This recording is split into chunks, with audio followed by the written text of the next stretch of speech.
What is going on, guys? Today I am going to be predicting the 2025 SummerSlam match card.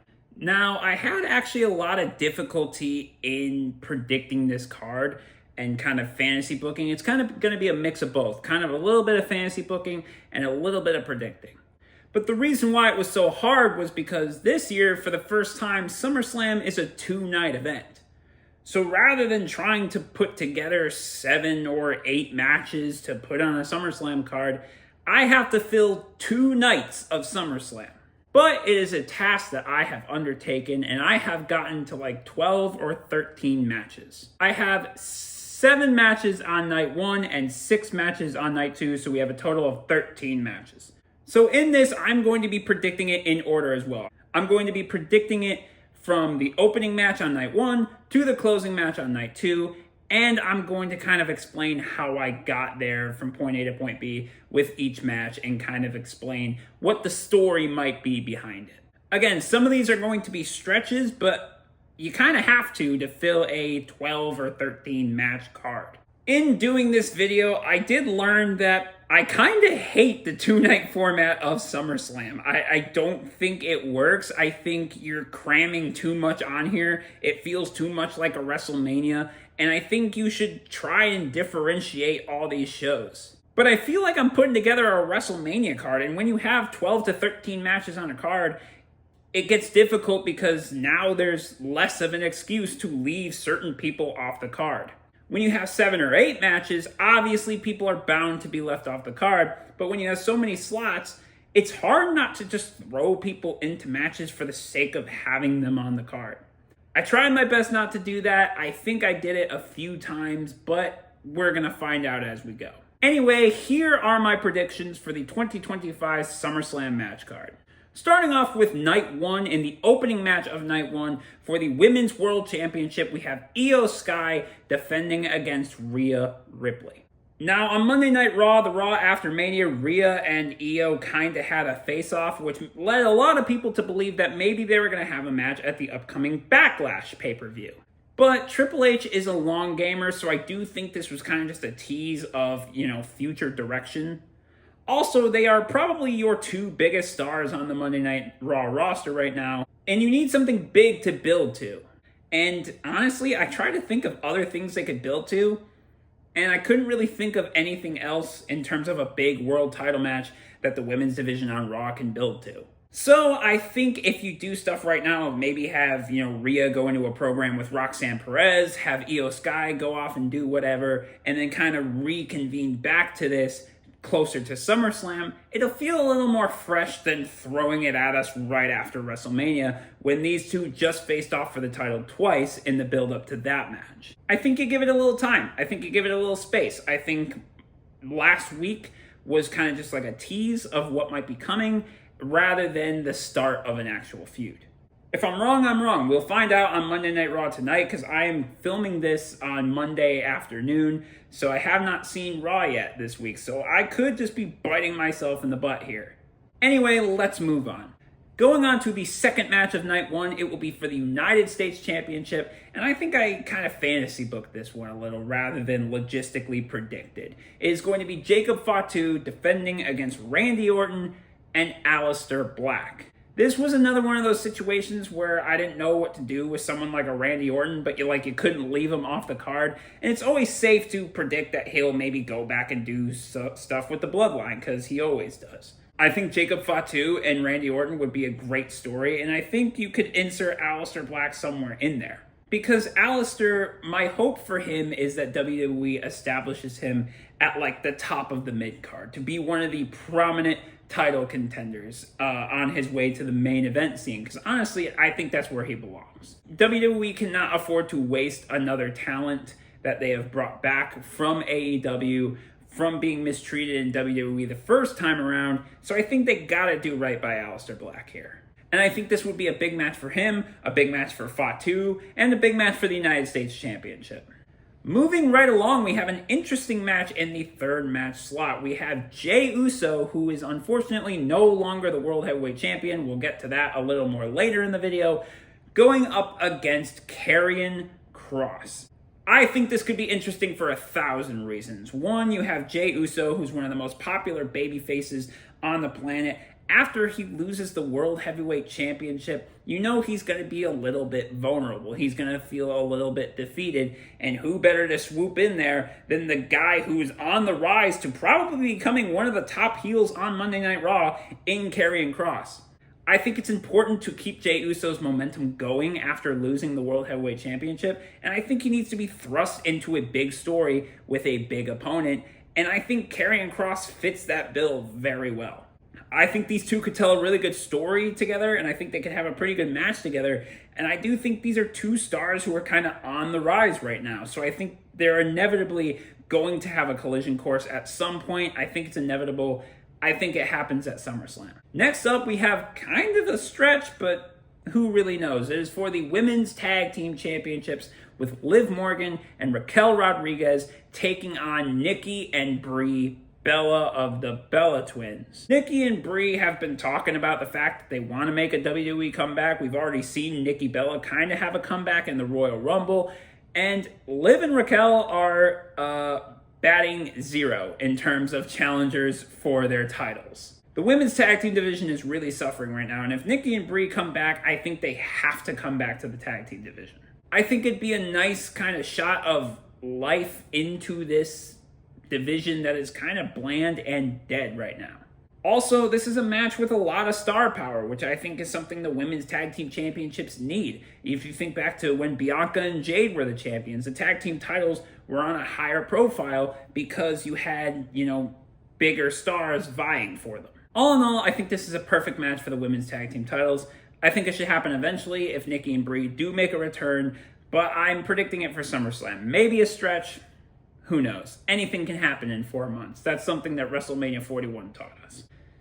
I don't even want to spend too much time on this match. We just know what's going to happen eventually. You might as well get it out of the way. It is Gunther versus Goldberg. Goldberg was saying he's going to have his retirement match in 2025, and I think the opponent is going to be Gunther. I think you just get this match out of the way. You're not really doing anything with Gunther at the moment. He's, doing his stuff with the commentators right now, and he's suspended. But I think before putting him back into a title scene, you want him to do something significant. You want him to have a significant singles feud. And I think this is probably the highest profile feud you could put Gunther in as of right now. That's not a championship feud. But we got to get this match out of the way. We're going to be predicting it until it happens. So I'm going to predict it happens at SummerSlam. Moving on to the semi-main event of night 1, and this one is going to be kind of a split amongst people. Some people are going to like it, some people aren't going to like it, but I do think it's a solid choice. It is WWE Champion John Cena defending the title against Logan Paul. Now listen, I know a lot of people don't like Logan Paul. They don't want to see Logan Paul fight for the WWE Championship. They don't want to see Logan Paul versus John Cena, but you know this match is going to happen eventually. The simple fact of the matter is there is too much money on the table for this match not to happen. I think after Randy Orton at Backlash, I think Cena needs to stop focusing on the fans and really focusing on taking out any and all competition that tries to foil John Cena's plans of retiring as the last real champion. I think if Cena just locks into that mode and becomes this heel that just runs through everybody and just keeps on winning and winning and winning, that's how you build a good heel Cena profile. And I think with the mainstream attention that both these stars have, you add the WWE Championship to that, and you put it on the first ever 2-night SummerSlam, I think it's an inevitability, honestly, that this match happens at SummerSlam. You want it on a high-profile show, and what better way to promote the first ever 2-night SummerSlam than to have a match with this much star power and this much publicity attached to it for the main championship, no less. I think there's too much money there. I don't think WWE is going to be able to pass it up. I could see that match being the main event, but honestly, I don't have them in the main event slot because I have an even bigger main event planned.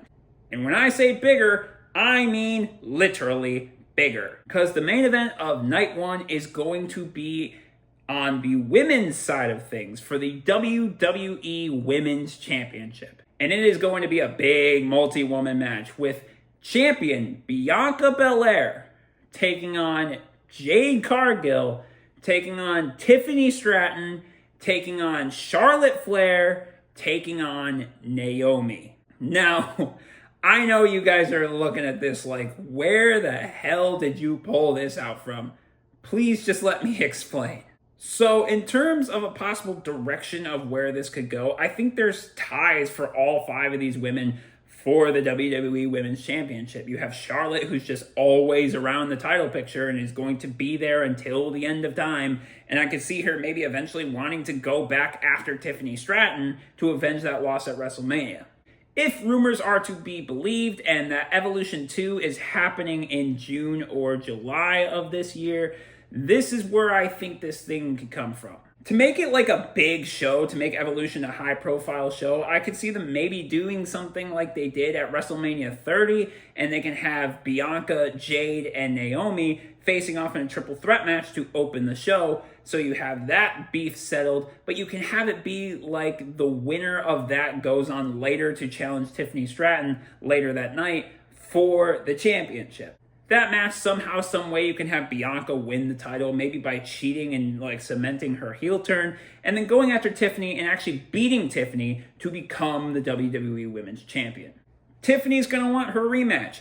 Jade and Naomi are going to want retribution, and they're still going to want the championship. And of course, there's Charlotte Flair there, always. Again, I know this is a little bit of a stretch, but I think this would be a huge main event, and also, I don't see WWE leaving any of these women off the SummerSlam card, and I couldn't think of anything else to do than just throwing these 5 women into random matches, and I don't think that seems fair. I think it's better to invest all 5 of these women into a high-profile, marquee main event storyline with all of them, rather than each of them just having their own throwaway feuds for the sake of being on the card.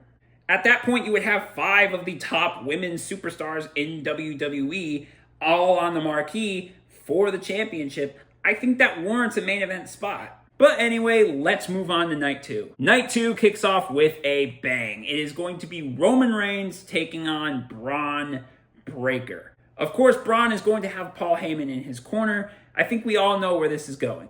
They're kind of planting the seeds for this tag team match, this big tag team match between Braun Breaker and Seth Rollins and Roman Reigns and CM Punk. Might happen as early as Backlash, might happen at some other point in time. I do think it's going to happen, though. I'm going to show my hand a little bit here and say I think going forward from that, CM Punk is probably going to want to go back after Seth Rollins for a multitude of reasons. And again, I think you guys see where I'm going, but I'll get to that later. And I think Roman Reigns and Braun Breaker will be a good match to go with here. Also, what a star-making match for Braun Breaker. If you want him to be the next future star, if you really want to skyrocket him to success, this is the match you do. It's also a no-lose situation for WWE. If they run Roman Reigns versus Braun Breaker, and Braun Breaker has a good showing but loses to Roman Reigns, he's losing to the biggest star in the company after having a great showing. He doesn't really lose anything there. And God forbid if Braun Breaker pulls off the win and defeats Roman Reigns, that is a mega star-making win for Braun Breaker. You honestly cannot lose with this match. You cannot lose with this scenario, this situation, and I do think it is one of the best matches to run this year at SummerSlam, and I think WWE needs to do it. Moving forward, for the World Tag Team Championships, we have the Creed brothers from American Made defending against the reunited Lucha Bros of Rey Fenix and Penta. Now, we all know the big tag team feud happening on Raw right now is American Made versus, the Luchadors of Raw with that El Grande Americano storyline. And I think it can culminate in a match like this.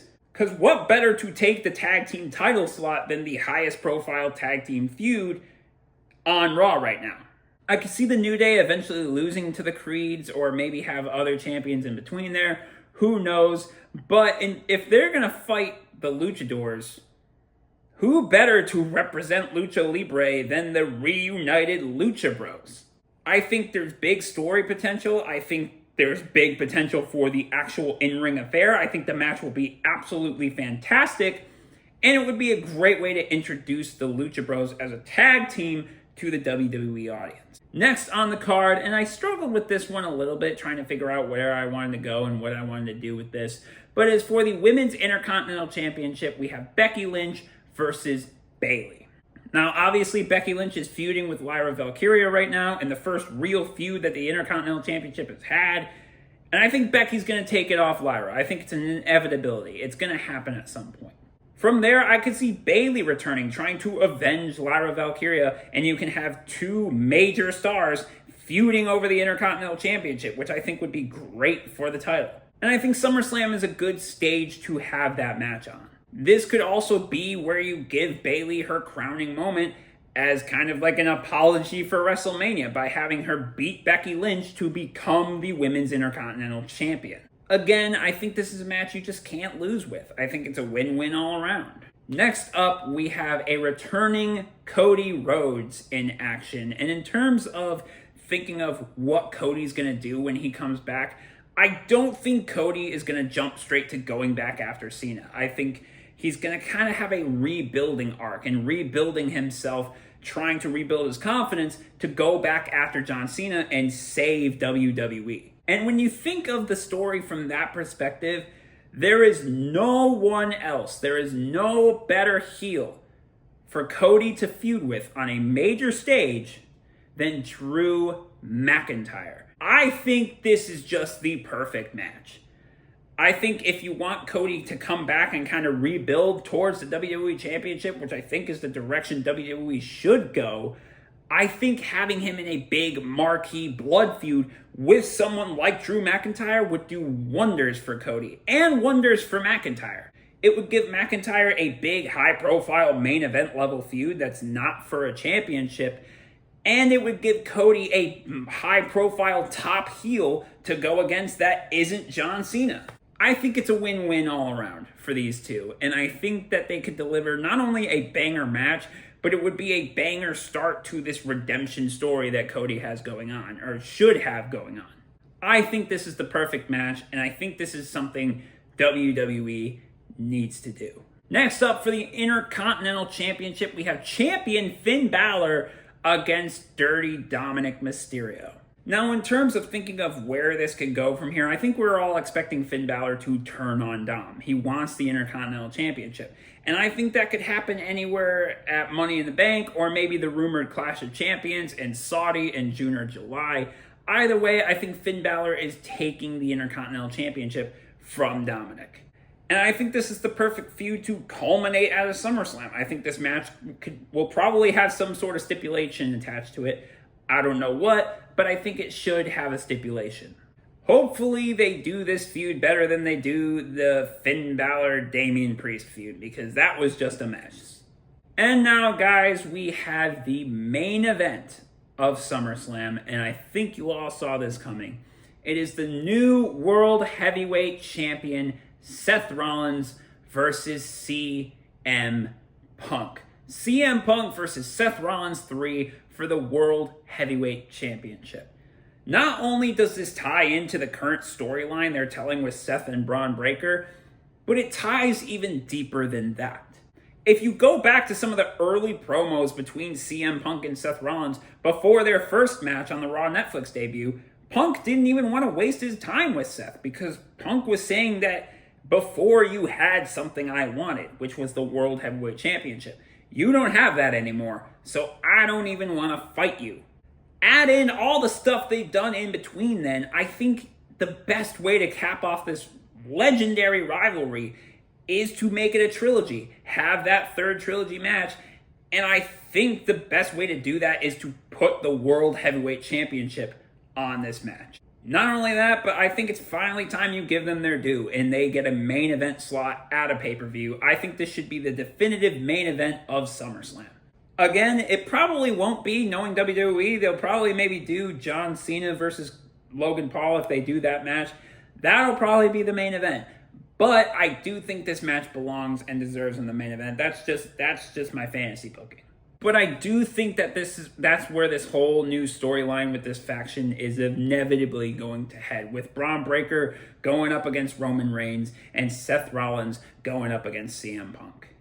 I think it's a great way for this major faction to stand tall. Maybe you have the third member of this group introduce themselves in this match to cost CM Punk and give give Seth Rollins rather the retention here. I think you can make SummerSlam Night 2 all about this Evolution 2.0 faction that we're trying to build. I say screw it. I say make this the biggest storyline in WWE, the biggest storyline since the Bloodline story. Anyway, guys, that is my SummerSlam match card predictions. Let me know what you think the card is going to be in the comments down below. Let me know if you agree. Let me know if you disagree. I know we are booking this way too far in advance, and I know a lot of these were stretches, but if there's one thing we've learned from WWE from the build-up to WrestleMania 41 is that 4 months could change everything. Because if you look at the projected match card for Mania 4 months out and then what we actually got, it was vastly different. So you never know what WWE is going to do. Some of these were a stretch, yes, but at the end of the day, it could happen. You never know. Anyways, that's all I got for this video. Thank you guys for watching. I will see you guys next time.